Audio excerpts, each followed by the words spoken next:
이달 초 한 공사장에서 60대 하청업체 노동자가 숨진 경기 북부를 찾아가 봤습니다. 지상 9층 규모 근린생활시설 신축 공사장. 노동자가 안전모를 쓰지 않고 위험한 작업 현장에서 일을 하고 있습니다.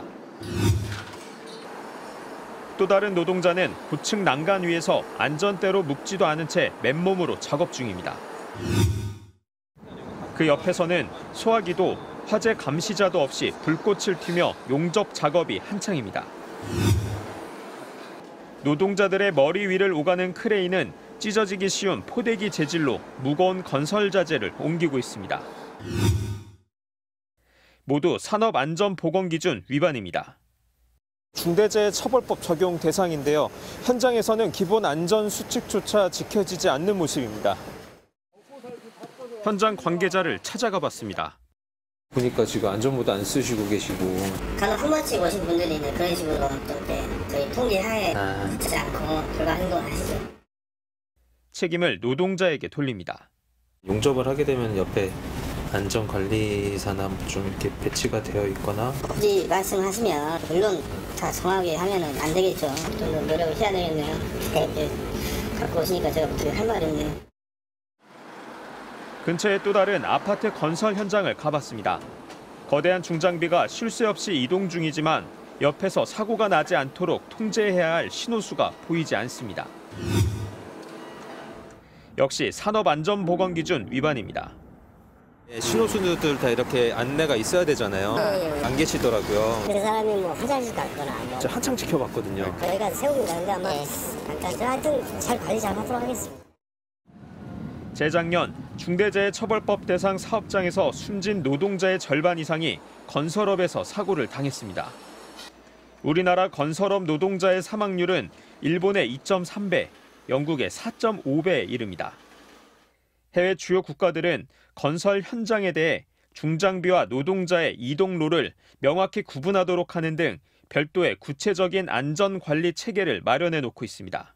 건설업은 생산 설비 자체가 다 가시설이거든요. 그리고 매일매일 하는 일이 바뀌고 근로자들도 계속 바뀝니다. 안전관리 체계나 제도도 다르게 적용되어야 되는데 우리나라는 그런 구분이 전혀 없고요. 건설 현장에서 노동자가 목숨을 잃는 안타까운 사고를 줄이기 위해서는 중대재해처벌법이 제대로 작동할 수 있는 더 세심하고 현실적인 보안 대책이 필요해 보입니다. 현장 검증 김태윤입니다. 경기 포천시 가산면의 파이프 제조 공장입니다. 어제 오후 4시쯤 직원인 50대 남성이 공장 안에서 2톤짜리 철제 코일 묶음에 깔렸습니다. 남성은 동료들과 함께 천장 크레인으로 코일 3개를 묶어 이동시키는 작업을 하던 중이었습니다. 남성은 의식과 호흡이 없는 상태로 병원에 옮겨졌고 끝내 숨졌습니다. 경찰과 고용노동청은 코일을 고정한 장치가 갑자기 풀리면서 사고가 난 것으로 파악하고 있습니다. 경찰에서 다 조사하시고 CCTV 다 확인하시고 가시고 중부지방경찰청에서 또 오시고 다 확인을 하셨습니다. 이 공장의 상시 근로자는 25명입니다. 중대재해처벌법이 50인 미만 사업장까지 확대 시행되면서 이 공장도 적용 대상이 됐습니다. 지난 27일 중대재해처벌법 적용 대상이 확대된 이후에도 전국의 50인 미만 사업장에서 중대재해 사고가 잇따르고 있습니다.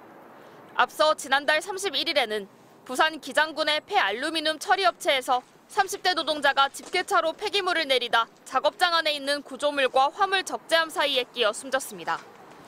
또 같은 날 강원 평창군에서는 40대 노동자가 축사 지붕에 태양광 패널을 설치하다 약 6m 아래 바닥으로 떨어져 숨졌습니다.